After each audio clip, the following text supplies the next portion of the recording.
This is a CBS News special report.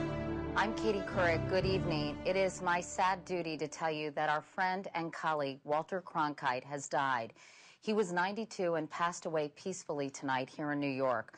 Walter became anchor here at CBS when television news was in its infancy and brought generations of Americans the most momentous events of the second half of the 20th century, from the assassination of a president to a man's landing on the moon.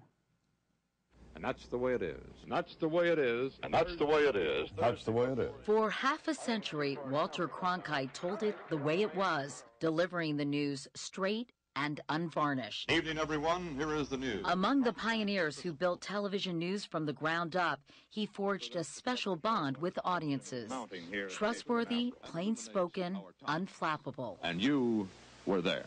Walter was there. He had lived the history of the century and reported it. Born in 1916 in St. Joseph, Missouri. As a young man growing up in Houston and Kansas City, he saw firsthand the Dust Bowl of the 1930s and the Great Depression.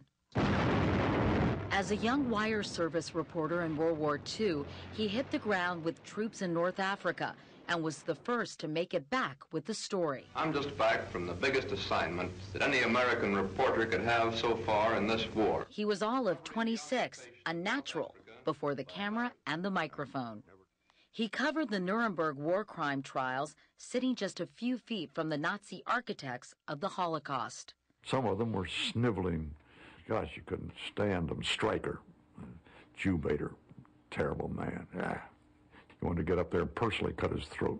Hess was obviously mad as a hatter. Absolutely insane. In the early 1950s, television came calling. Walter anchored the news on CBS, first in Washington, then on the network from New York. As television began taking wing in the 1950s, so did Walter, covering the coronation of Queen Elizabeth. She's to be crowned Britain's sixth reigning queen. An atomic device.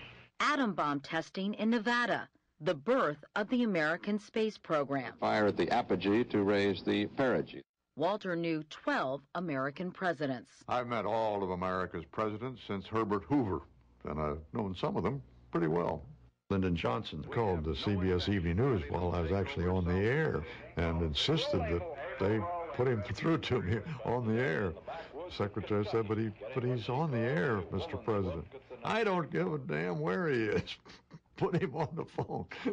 He assumed the anchor chair of the evening news in 1962. Good evening from the CBS News Control Center in New York. This is Walter Cronkite reporting. Supreme Court today legalized abortion. A flurry of activity at the Jack Ruby trial. The risk of a meltdown at the 3 Mile Island atomic power plant. And he was with us during America's darkest moments. From Dallas, Texas, the flash, apparently official, President Kennedy died at 1 p.m. Central Standard Time, 2 o'clock Eastern Standard Time, some 38 minutes ago.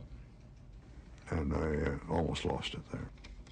There has been a display of naked violence in the streets of downtown Chicago.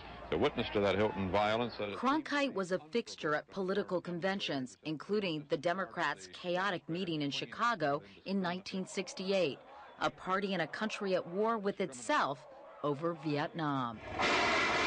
Walter's skepticism grew while reporting on the Vietnam War. He shared those feelings in a landmark broadcast in which he acknowledged he was stating his opinion that it was time for the nation to withdraw. But it is increasingly clear to this reporter that the only rational way out then will be to negotiate, not as victors, but as an honorable people who lived up to their pledge to defend democracy and did the best they could. After that report, I recall that LBJ said to many of us that if I've lost Walter Cronkite, I've lost the war. Each countdown is at 2 minutes. But his personal passion was space. I think that our conquest of space will probably be the most important story of the whole 20th century. Looks like a good flight. Oh, go, baby. In 1969, a waiting world held its breath as man first approached the surface of the moon. The Eagle has landed. Roger, Tranquility. We copy you on the ground. Oh, boy. Boy. Okay, we're going to be busy for a minute. When that vehicle landed on the moon, I was speechless.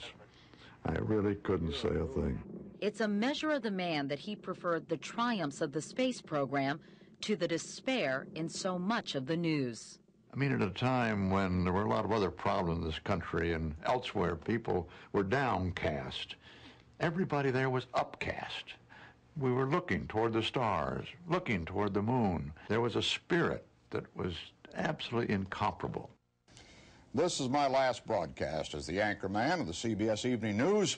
For me, it's a moment for which I long have planned, but which nevertheless comes with some sadness. His own spirit was unconquerable. After leaving the evening news, he traveled well into his 80s, making documentaries and enjoying himself. In 1996, he told us how he felt about the amazing century he had witnessed.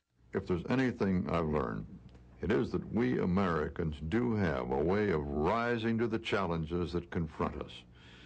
Just when it seems we're most divided, we suddenly show our remarkable solidarity. The 20th century may be leaving us with a host of problems, but I've also noted that it does seem darkest before the dawn. There's reason to hope for the 21st century, and that's the way it will be.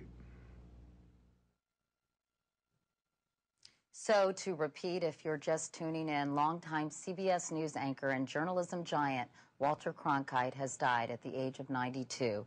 There will be much more about him on upcoming CBS News broadcasts and on a primetime CBS News special, That's the Way It Was, Remembering Walter Cronkite, Sunday evening at 7, 6 Central.